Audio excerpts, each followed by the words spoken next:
Boa tarde, turma. E aí, como é que vocês estão? Eu espero que todos estejam muito bem, né? Vamos aqui para mais uma aulinha de português. E na aula de hoje, a gente vai dar continuação aos trabalhos no livro.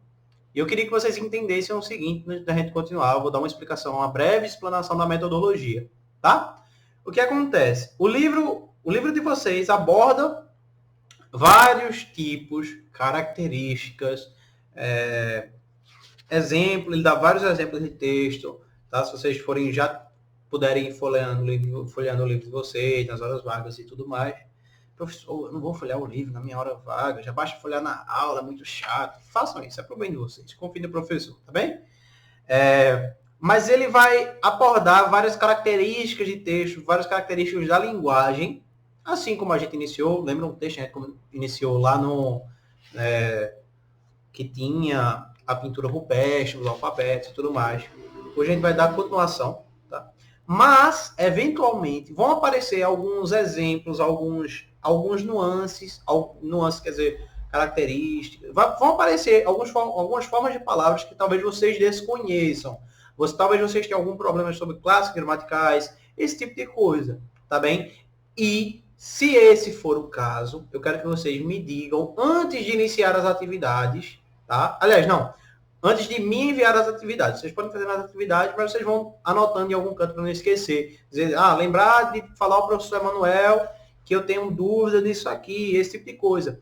Porque o livro de vocês, gente, se vocês forem dar uma olhadinha, a primeira gramática que ele vai dar vai ser lá para a página 33, se eu não me engano. Deixa eu só conferir aqui, que eu estou com o livro na frente. Exatamente isso, é lá no livro 33, que ele vai dar formas nominais, conjugação de verbo, gerúndio, infinitivo, esse tipo de coisa. Então, até a gente chegar lá, eu queria saber se vocês têm alguma dúvida em relação à gramática, por exemplo, classes gramaticais, se vocês sabem o que é um artigo, o que é um substantivo, o que é um adjetivo, o que é um verbo, esse tipo de coisa é bem importante. Eu acabei de lançar um vídeo para a galera do 9º ano, tá? Que está explicando isso, mas aí se vocês precisarem de um vídeo mais aprofundado, eu entendo totalmente a diferença de 2 anos que tem da série deles para de vocês, e aí eu faço um vídeo mais didático e sem ser tão concentrado exatamente para vocês, para sanar todas essas dúvidas, e assim a gente correr atrás do prejuízo. Prejuízo esse que não é culpa de vocês, é mais relacionado ao momento caótico que a gente vive, tá, em relação à pandemia, então eu entendo que a gente ficou muito tempo parado, e agora a gente tem que correr atrás do prejuízo, mesmo que a gente não seja o causador de tal situação. Ok? Dito isso, daremos continuação aos trabalhos, mais uma vez, no livro. Né? Paramos no 8º. Né? A gente só estudou 2 páginas. Tá? A gente parou na página 15. Então, daremos agora início à prática de leitura na página 16. Então, enquanto vocês na próxima transição, com os livros todos abertos na página 16, ou na página 16, onde a gente vai iniciar o texto general, o gênero textual de crônica, tá? Que já foi, eu creio que já foi abordado. Sim, eu ia explicar a vocês o que era uma crônica. Mas, eventualmente, nesse vídeo, a gente vai abordar mais a fundo, a gente vai ler outros exemplos, tá? Vai repassar mais um pouquinho e eu creio que a gente vai fazer um bocadinho de exercícios hoje. Mas enfim, o tempo ruge. Vamos lá para a segunda transição. Espero vocês com os livros abertos.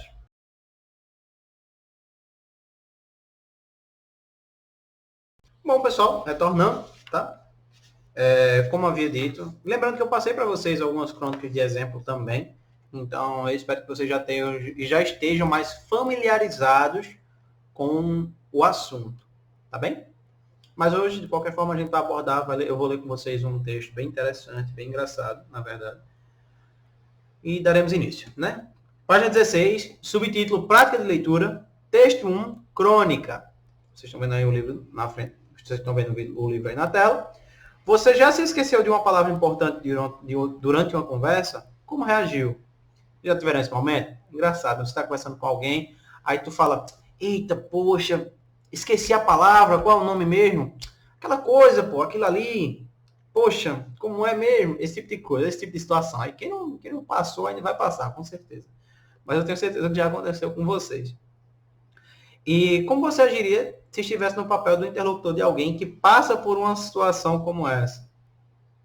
Ou seja, se a pessoa... Como você reagiria se a pessoa que está na sua frente tentasse... Esqueceu a palavra, tentou de todas as formas explicar e você ainda não entendeu. Como é que você reagiria? Seria engraçado? Você riria? Tentaria ajudar a pessoa? Esse tipo de coisa. E como as pessoas costumam agir quando se deparam com dificuldade na comunicação? É muito importante essa jogada do livro. Ele começou abordando o alfabeto, tipos de comunicação, linguagens. Agora ele vai abordar alguns problemas de dificuldade. E aí vejam, se a gente já tem dificuldades na própria língua da gente, imagine entre diversas línguas. Por isso que ele colocou o alfabeto em diversas línguas diferentes. Porque na própria língua a gente tem dificuldade de entendimento. Às vezes eu tenho dificuldade de entender alguém, às vezes vocês têm dificuldade de entender alguém. Não falo em entender sentimentalmente falando, entender realmente o que a pessoa quer falar, às vezes fala de uma maneira meio diferente, esse tipo de coisa. Pode ser sotaque, pode não ser. A gente tem esses problemas de comunicação, tá? Isso aparece em todos os níveis da vida, tá? Na língua portuguesa, em máquinas, por exemplo. Eu trabalho com CLPs, são computadores potentes que mexem com máquinas, e lá existem erros de comunicação. Em computadores existem erros de comunicação. Então, comunicação é um negócio que já não pertence mais aos seres humanos, é algo mais, como é que posso, já foi externalizado para outros conceitos, digamos assim, não é só mais de comunicação verbalmente falando e tudo mais, nem de gênero textuais, vai bem mais além agora o conceito de comunicação, mas em todos eles a gente tem erros de comunicação. Todos eles os erros de comunicação. Não existe um sistema que não tenha erro de comunicação. É impossível de existir. Às vezes até comunicação com si mesmo. Às vezes você diz assim, e eu quero que vocês realmente se tenham nessa situação. Imagine, você vai fazer uma coisa, aí você faz, eu vou ali na cozinha, pegar o sal. Por que você vai pegar o sal? Não sei. Mas enfim, você vai pegar lá no sal. Aí você chega na cozinha. E vai pegar o que mesmo?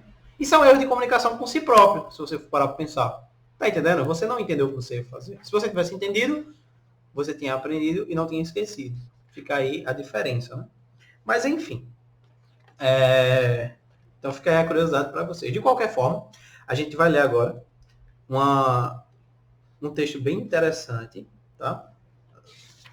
Esse textozinho da página, começa na página 16, de título Comunicação, do autor Luiz Fernando Veríssimo, excelente autor, recomendo. É incrível, acho que todas as obras desse autor, é realmente um autor de primeiro, então recomendo, se vocês puderem, tiverem interesse, procurarem mais algumas obras, algumas crônicas, alguns textos dele, alguns livros, vocês não vão se arrepender, é muito gostosa a leitura desse autor, tá bem? Pronto, e daremos início à leitura do texto. Comunicação. É importante saber o nome das coisas. Ou pelo menos saber comunicar o que você quer. Imagine-se entrando numa loja para comprar como é o nome mesmo? Posso ajudá-lo, cavalheiro? Pode. Eu quero um daqueles... Pois não? Como é o mesmo nome? Sim? Pomba. Que cabeça minha. A palavra me escapou por completo. É uma coisa simples, conhecidíssima. Sim, senhor. O senhor vai dar risada quando souber. Sim, senhor. Olha, é pontuda, certo? O que, cavalheiro? Isso que eu quero. Tem uma ponta assim, entende? Depois vem assim, faz uma volta, aí vem reto de novo. E na outra ponta tem uma espécie de encaixe, entende? Na ponta tem outra volta, só que esta é mais fechada. E tem uma espécie de, como é que se diz? De sulco. Um sulco onde encaixa outra ponta, a pontuda. De sorte que o negócio, entende? Fica fechado. É isso. Uma coisa pontuda que fecha, entende? Infelizmente, cavalheiro... Ora, você sabe do que eu estou falando. Estou me esforçando, mas... Escuta, acho que não podia ser mais claro. Pontuda numa ponta, certo? Se o senhor diz, cavalheiro. Como se eu digo? Isso já é má vontade. Eu sei que é pontudo numa ponta. Posso não saber o nome da coisa. Isso é um detalhe. Mas se é exatamente o que eu quero. Sim, senhor. Pontudo numa ponta. Isso, eu sabia que você compreenderia. Tem? Bom, eu preciso saber mais sobre Bom, essa coisa. Tente descrevê-la outra vez. Quem sabe o senhor desenha para nós? Não, eu não sei desenhar nem casinha com fumaça saindo, nem casinha com fumaça saindo da chaminé. Sou uma negação em desenho. Em desenho. Sinto muito. Não, não precisa sentir. Sou técnico em contabilidade. Estou muito bem de vida. Não sou um débil mental. Não sei desenhar, só isso. E hoje, por acaso, me esqueci do nome desse raio. Mas fora isso, tudo bem. O desenho não me faz falta. Lido com números. Tenho algum problema com os números mais complicados? Claro. O 8, por exemplo. Tenho que fazer um rascunho antes. Mas não sou um débil mental como você está pensando. Eu não estou pensando em nada, cavaleiro. Chame o gerente. Não será preciso, cavaleiro. Tenho certeza que chegaremos a um acordo.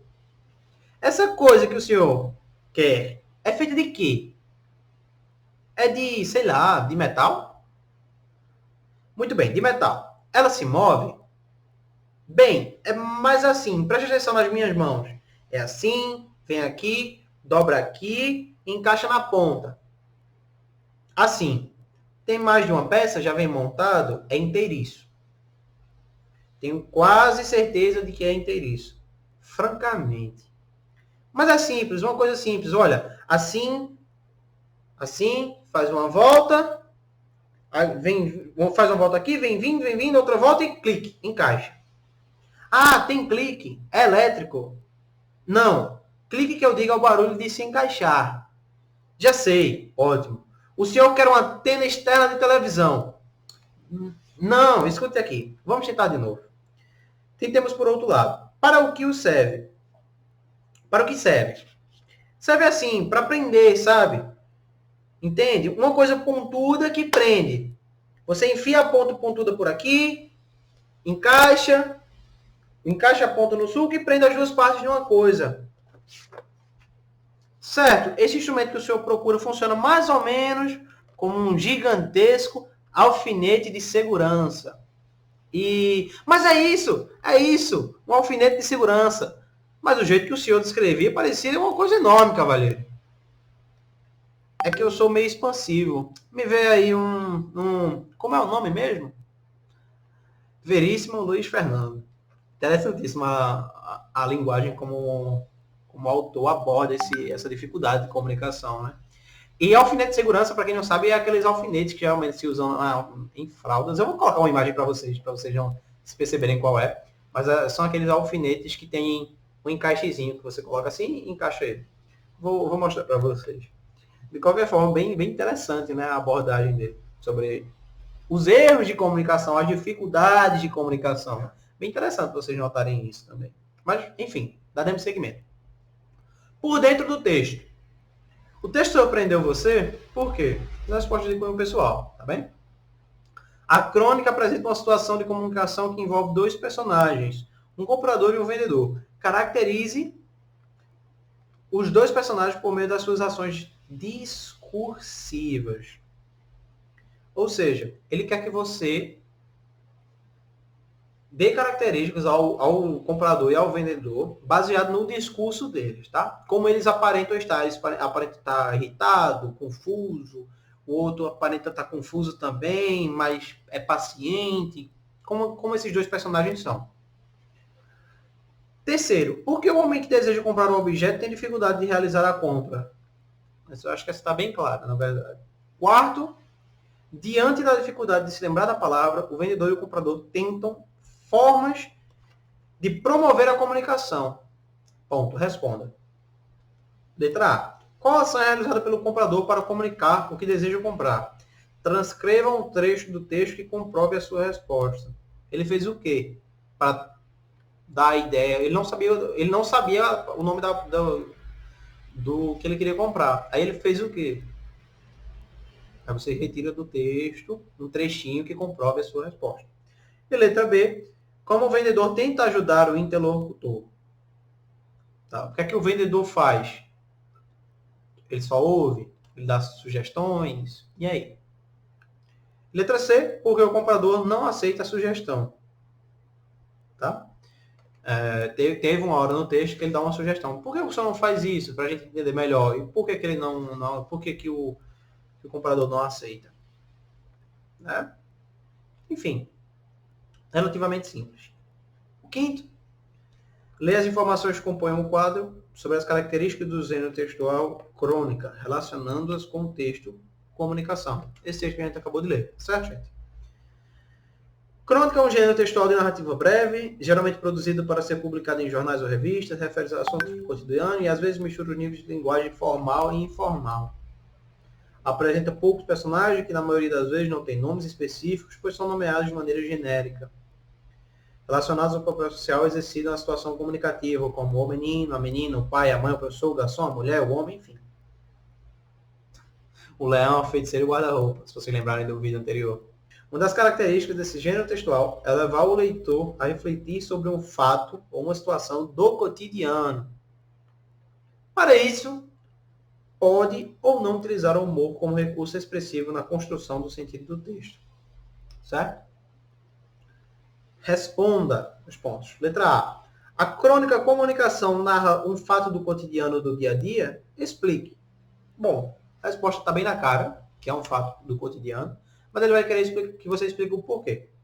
É algo que acontece normalmente, com frequência, aconteceu com você, tá? Vocês podem se estender um pouco nessa resposta. Letra B. Os personagens são nomeados na crônica? Como é possível saber quem são eles? Explique. Certo? O texto tem a intenção de divertir? Explique. O texto tem a intenção de levar o leitor à reflexão? Explique. Bom, eu vou dar uma dica para a vida de vocês, tá? Eu quero que vocês levem isso para a vida. Que quando geralmente o livro diz explique, ele não vai dizer não. A não ser que a pergunta tenha vários vieses, digamos assim, tá? Se eu perguntar a você, acontece tal fato, é verdade? Sim ou não? Se sim, por quê? Se não, por que não aconteceu? Aí já é um viés mais científico, é abordado em outros casos e tal. Mas nesses casos assim que o livro dá de cara, o texto tem a intenção de divertir, sim ou não? Geralmente esse explique vai vir sim e aí vai pedir uma explicação. Porque se ele disser só não, ele não ia dizer explique o porquê, tá? Então, na grande maioria das vezes, não é sempre. Aí fica aí meio que um hackzinho para vocês. Na maioria das vezes, essa resposta vai ser sim, e aí vocês vão explicar o porquê, tá bem? Senão a vida seria muito fácil. Mas enfim, dando sequência. Há algumas obras literárias intituladas crônicas que apresentam características diferentes daquelas encontradas nos textos breves, publicadas em jornais e revistas, que narram assuntos do cotidiano. Observe a capa do livro As Crônicas de Nárnia e o índice de uma das crônicas. Então tá aí no livro para vocês verem, tá? Eu tenho esse livro, incrível livro, se vocês quiserem, de C.S. Lewis. Se vocês puderem ler esse livro online ou tiverem a capacidade de adquirir, deixa eu ver se eu acho por aqui. Ele deve estar escondido em uma das gavetas que eu guardo os livros. Mas é incrível a leitura desse livro, sinceramente. Eu acho que já está aqui. Não, está na gaveta. Mas enfim, é um livro incrível, tá? Se vocês pensam que o filme é incrível, o livro também é muito gostoso de se ver. Mas enfim, responda. Letra A. Observe a divisão em capítulos apresentada no índice da crônica A Viagem do Peregrino da Alvorada. Os assuntos já recados estão relacionados a acontecimentos que costumam ser vividos por nós no dia a dia, como no texto de comunicação. Justifique-se. É normal você ter algo desse tipo? Por exemplo, as viagens do professor Emanuel a bordo do Peregrino da Alvorada. Não é normal, gente. Tipo, não é algo do cotidiano. Já vou dar a resposta a vocês. Mas eu quero que vocês expliquem o porquê. Tá? Enfim, que vocês deixem exemplificando o porquê. É por conta disso, é por conta daquilo, são contos fantasiosos, enfim, formulem a resposta de vocês. Letra B. É possível dizer que a crônica A Viagem do Peregrino da Alvorada é uma narrativa breve? Como você chegou à conclusão? Bom, A Viagem do Peregrino da Alvorada é o título, tá? E esse título diversificado em vários pontinhos, né? Vários subtítulos, tá bem? Mas enfim, vamos lá. O que eu quero dizer é o seguinte. Logo vocês vão ver que essa narrativa não é breve. Por quê? Não tem como ser uma narrativa breve tendo aí mais de 105 páginas. Fica meio óbvio, tá? Mas aí, eu quero que vocês expliquem um porquê. Ah, é porque a história é dividida em capítulos? É porque a história tem vários acontecimentos? Resposta de cunho pessoal. Certo? Sétimo, leia algumas definições que o dicionário eletrônico Howes apresenta para crônicas. Tá. Crônica, substantivo feminino. 1. Rúbrica, história, compilação de fatos históricos. Apresentado segundo a ordem de sucessão no tempo. Originalmente, a crônica limitava-se a relatos verídicos e nobres. A partir do século XIX, passou a refletir também a vida social, política, os costumes, o cotidiano, etc. Quinto, rúbrica, literatura, texto literário breve, frequentemente narrativo e trama quase sempre pouco definida. E motivo geralmente extraídos do cotidiano imediato, como foi o caso da comunicação, tá? Algo de a gente esquecer a palavra, enfim, algo corriqueiro. Sexto, derivação, por extensão do sentido, rúbrica, literatura. Prosa ficcional, relato com personagens e circunstâncias alentadas evoluindo com o tempo. Romance, por exemplo. Ele dá certas explicações. Qual das acepções do dicionário corresponde às crônicas de Nárnia e por quê?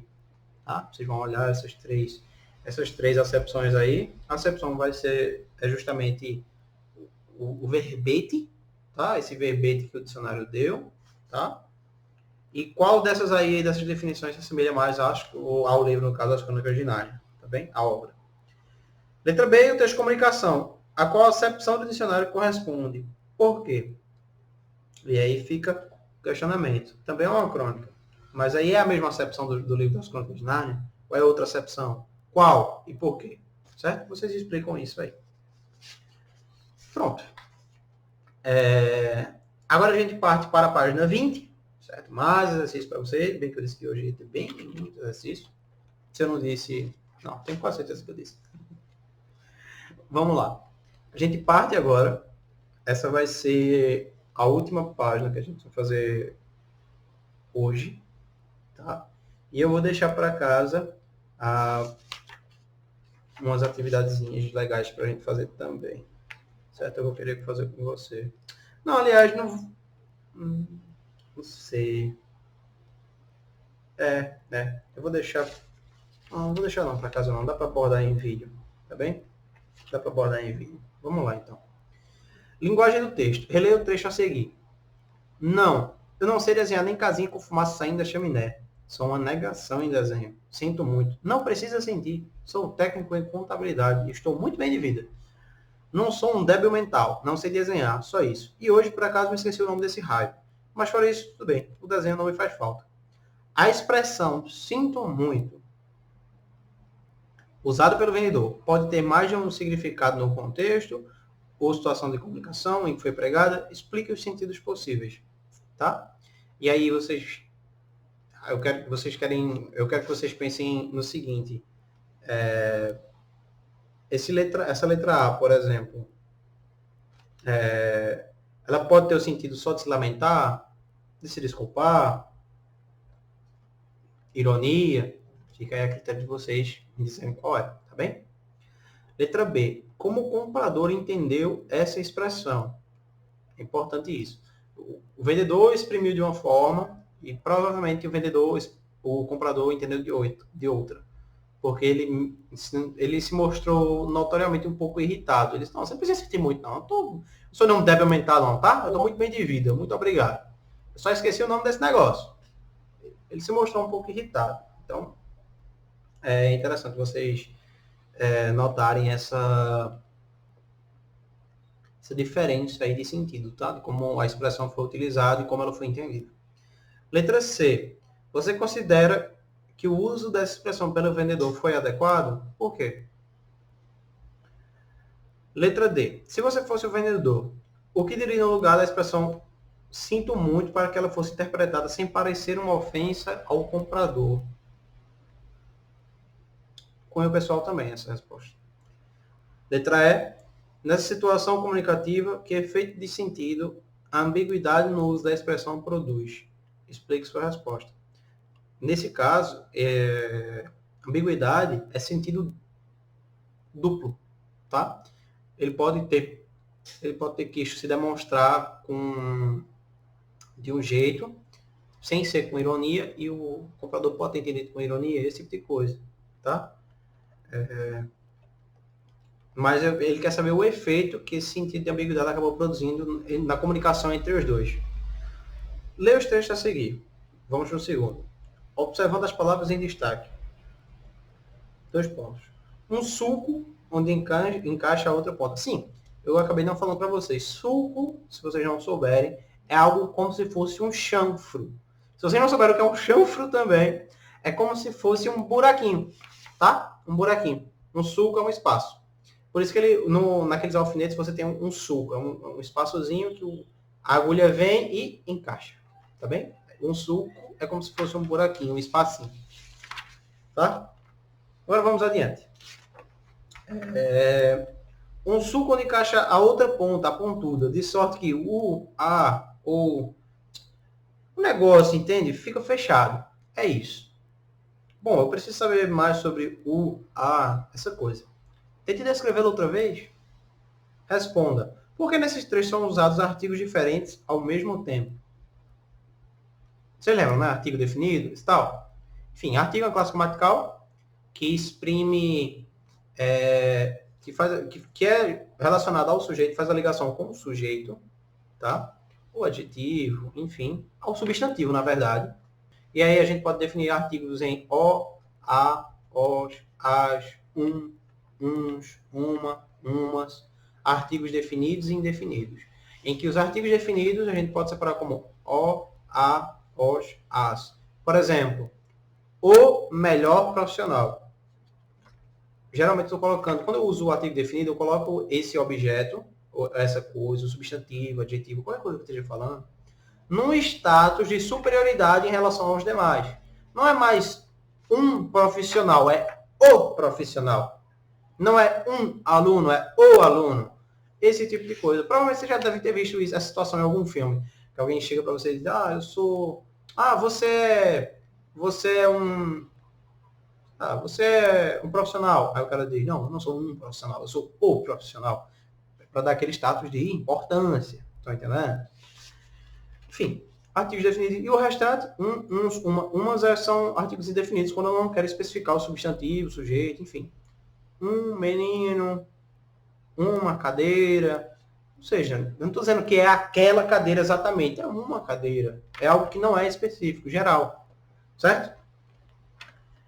Mas por que que nesse caso, no texto, foi utilizado vários artigos ao mesmo tempo? Letra B. Releia o restante do texto e transcreva outras palavras que o personagem usaram por não conseguir nomear o alfinete de segurança. Bem simples isso aí, né? E letra C. Essas palavras conseguiram definir o objeto? Por quê? Essas palavras que eles usaram para definir o objeto, as características, conseguiram definir o objeto? Se sim, como e por quê? Foram adjetivos? Características? Fica aí a critério de vocês. Terceiro e último que a gente vai fazer hoje. Aliás, é isso mesmo. Terceiro e último que a gente vai fazer hoje. Para descrever o objeto ou se referir a ele, o comprador empregou as palavras do quadro. Grupo 1. Fecha, encaixa, move, dobra, prende. Grupo 2. Ponto, encaixe, suco. Grupo 3. Simples, conhecidíssima pontuda de metal inteiriço. Letra A. A que classe gramatical pertence às palavras de cada grupo? Fica aqui o questionamento. Se vocês tiverem dúvida sobre classe gramatical, por favor, me avisem, porque eu prepararei um vídeo. Eu acabei de preparar um vídeo assim, um pouco mais superficial, na verdade, sobre classes gramaticais para o 9º ano.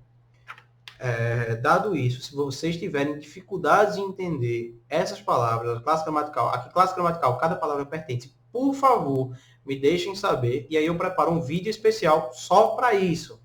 Tá bem? Mas eu já adianto para vocês que é relativamente tranquilo.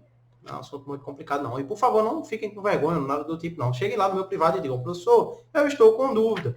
Em que assunto? Classes gramaticais, esse tipo de coisa. Eu tive dúvida nisso por conta disso. E, por favor, ajudem a dar esse feedback. Porque quando vocês ficam calados, eu entendo, sabe aquela máxima da justiça, quem cala consente? Mais ou menos isso. Tá? Se vocês não exprimem dúvida, a gente não consegue prosseguir da forma. Eu só vou continuar o assunto e aquela dúvida vai perdurar. E não, isso não é legal para o ensino, não é legal para a comunicação. Vejam aí o link com o que a gente está trabalhando. Não é legal para a nossa comunicação, tá bem? Então me deixem saber se vocês não souberem de algo, que aí eu posso estar trabalhando com vocês em um vídeo à parte, tá bem? Eu separo um vídeo só para classes gramaticais. Vamos na sequência. Por que as palavras foram importantes para a descrição do alfinete? Né? Por que essas palavras indicaram, conseguiram chegar ao alfinete? Por que elas foram importantes? Procure no dicionário e transcreva o significado da palavra suco. Eu meio que já dei essa resposta para vocês, né? Mas vocês vão no dicionário e peguem exatamente o que significa, tá bem? E dando a sequência, explique que se essa palavra lhe parece adequada ou não para descrever o alfinete. Bom, mas é engraçado isso aqui, tá? A resposta dessa letra é bem engraçada, na verdade. Porque o suco, na verdade, ele tem outros nuances. E aí vocês vão descobrir, ele tem outras explicações. A palavra suco, ela tem outros significados. E aí vocês vão descobrir quando estiverem procurando, tá? Nesse caso, ele usou suco, na verdade.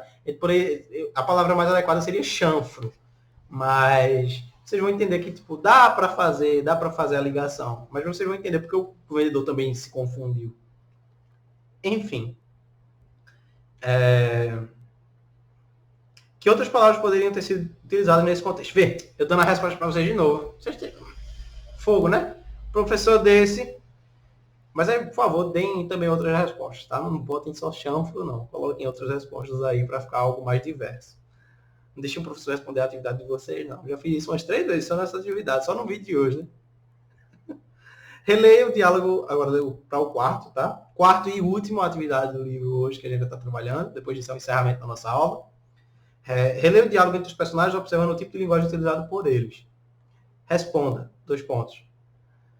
Qual dos personagens usa a linguagem mais informal? O vendedor ou o comprador? Transcreva um trecho do texto e comprove sua resposta. Tá bem simples isso aí. Tem uma parte do trecho que ele fala, bomba! O vendedor não ia falar um negócio desse. Tá? Então, enfim. Tá meio que na cara a resposta. Por que você acha que isso acontece? Aí já é uma resposta de cunho pessoal. Vai de cada um. Certo? E aí, finalizamos a nossa aula de hoje. Página 21, tá? Na próxima página, eu ainda vou estudar se a gente dá continuação ao livro exatamente, ou se a gente vai, dependendo da resposta de vocês, para uma gramática sobre classes gramaticais, o uso de classes gramaticais, esse tipo de coisa. A gente vai para a gramática exatamente. Tá bem? Vamos agora para a última transição. Agora eu volto para a tela maior.